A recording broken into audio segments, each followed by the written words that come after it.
A new study from the Cleveland Clinic with yet another take on the question, does someone who had COVID need the vaccine? Here to discuss those surprising findings and more, author of COVID, the Politics of Fear and the Power of Science, Fox News medical analyst Dr. Mark Siegel joins me now.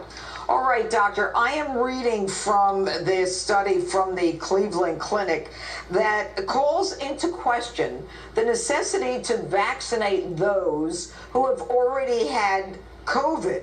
And they say that individuals who have had COVID do not get any additional benefits from the vaccine. This isn't what they've been telling us. What's going on? Well, you know, from the beginning, Judge, that's a very important study because from the beginning, they have been downplaying the impact of having had COVID on immunity. It's called natural immunity, and it's been an important factor all the way through the pandemic. This study looked at thousands of workers and found if you had COVID, you were just as protected against getting it again as if you had the vaccine. And that's over several months. There's another study out that shows you're making immune cells in the bone marrow that will power up if you ever encountered COVID again after you're over it. So I think you got a very strong immunity from natural infection at a year, at least. We don't know beyond a year, but probably at a year. Now, there may be a benefit, Judge, to giving one shot on top of that, because that gives you a super immunity. So if you're at risk of complications, if you're in a high-risk group, I still would probably recommend one shot. But this poor group has been downplayed, and especially when you hear talk about things like vaccine passports. Well, what about someone that got over COVID? What are they supposed to do? We should have a titer, right, something that shows that you're immune. You got COVID, you got the titer, you're immune, then the vaccine becomes more elective.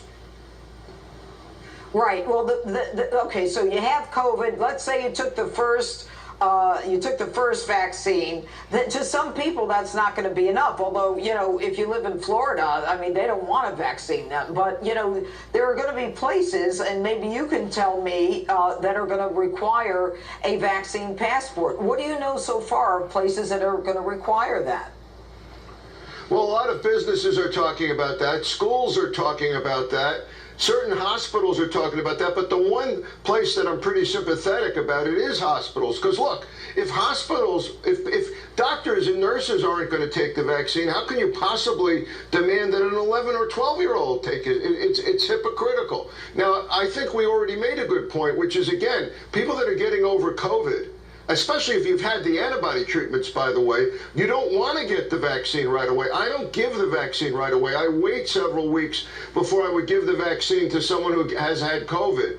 And then I would very well feel comfortable around them if they have the immunity. I have such a person working in my office that had COVID, got over it, and has an immunity. Again, I offer the vaccine on top of that. I'm all for that. But to use it as a requirement, the vaccine, it excludes people that have the immunity from COVID.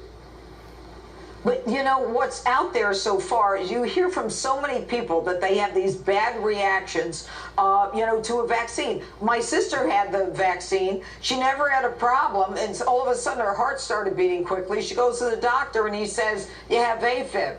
And she said, I didn't have it yesterday. I got the vaccine. Now I have AFib. And we hear all about these problems with the muscles around the heart. So, you know, as we hear about more and more of these problems, I think that studies like this one from the Cleveland Clinic saying you don't need it should get out there more. Unless, of course, they're trying to save vaccines for other countries. Who knows the politicization of this crazy pandemic? But that's it. That's it for me. I mean, I've made up my mind. I'm not sure that we need to have that anymore. One quick thought about that, though, Judge. Doctor? To be fair, if you haven't had COVID, I would say this: right, the vaccine is much less dangerous than COVID is, because you get a lot of those long-term side effects from having had COVID. I agree. Totally agree with you. But if you haven't had it, the vaccine makes sense. If you have, you got to wonder what's going on with big pharma. Anyway, Dr. Mark Siegel, it's always good to see you. Thanks so much for staying up with us on Justice.